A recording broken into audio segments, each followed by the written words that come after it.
believe that governments make policies based on where we want to be and not where we are. We think this is specifically relevant for any time we're talking about education, because education inherently is how we want to teach people and how we want them to be in the future. So we think that the future here, which only came up through my partner, through our extension, is in fact the most crucial thing in this debate, because that's what education is for, and how we measure all of the benefits as a society that we want to get will be measured in the future. So there we go.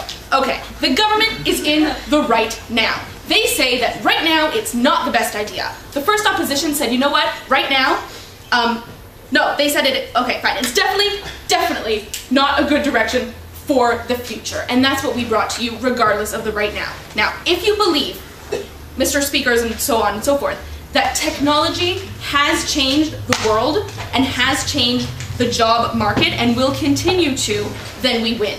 If you believe that it would be better for us as a society to have people who know how to deal with this changing world, then we win.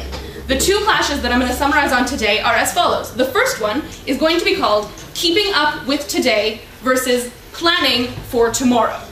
The second clash is going to be called Academia, Time Waster, or Skill Builder.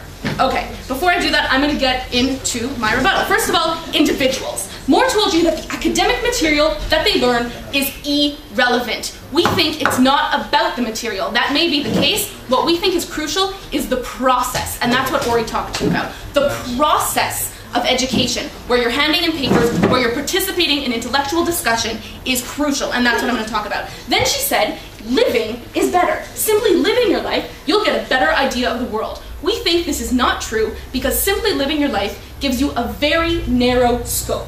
You are going on your own experience, whereas in academia, you could be going on the experience of all of mankind. And when we judge the two, we'd rather have all of mankind. Then she talks about independence, and she says, you know what, you have to go out right away and be independent. And we think, you know what, 3 years of independent thinking, and perhaps living independently too, is worth it, because after that comes 60 to 70 years of living independently, so we don't see that we're sacrificing anything here, and we think that that's fine. And then she says that, you know what, people go to university because there's social pressure.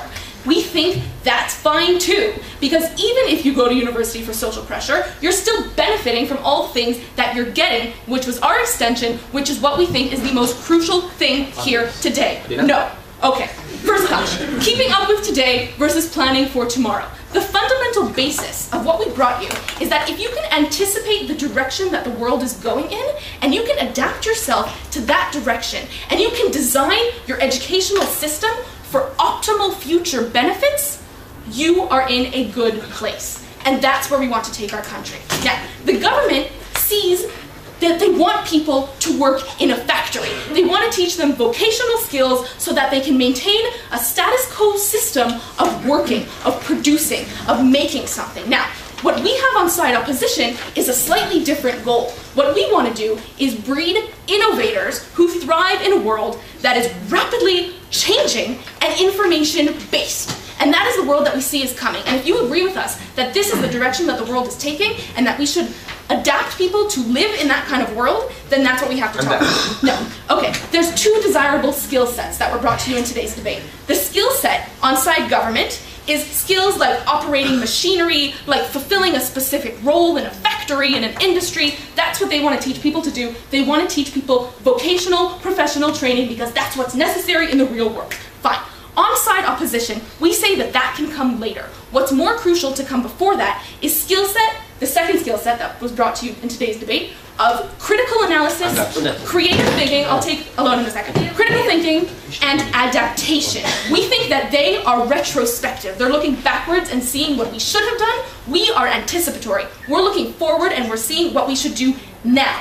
If the process is your only goal, the same process can be achieved in the specific focused training courses. Thanks. Okay, so I'm actually going to come to that later, that we don't have a class called Learning 101, that it's not something that can be taught. This is how you learn, but you actually have to go through it in order to do it. Okay, so why do we think that this is a good thing? We think that when people who have the knowledge of how to do something may become irrelevant in the world.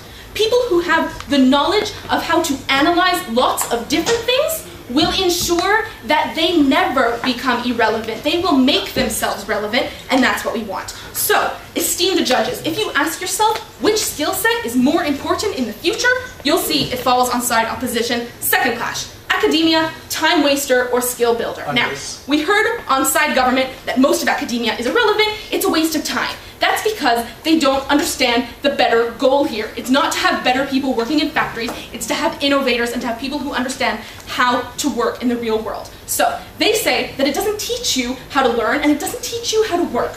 We say that the process of education, like my partner talked about, writing papers, of analyzing previous theories that have come out, by adapting those to the world you live in, because that's often what you do in university, through discussing with other people in your class, being in an intellectual environment, you do develop these skills. We think that it's very similar to a hobby like debate. Even if debate is not going to prepare you for your job, the mere fact that you do it changes the way that you think and helps you be able to analyze things that way, and we think that that is a skill that is going to help everyone sitting in this room. So, we think that when we have people like this, when we have an education system like this, people will go and innovate and have the tools to succeed in the future world. And we think that when your vast majority of your population has the tools to succeed in the world, we think we have succeeded as a country. We think we have succeeded in making the optimal education system that exceeds the mere goal of government, the tiny goals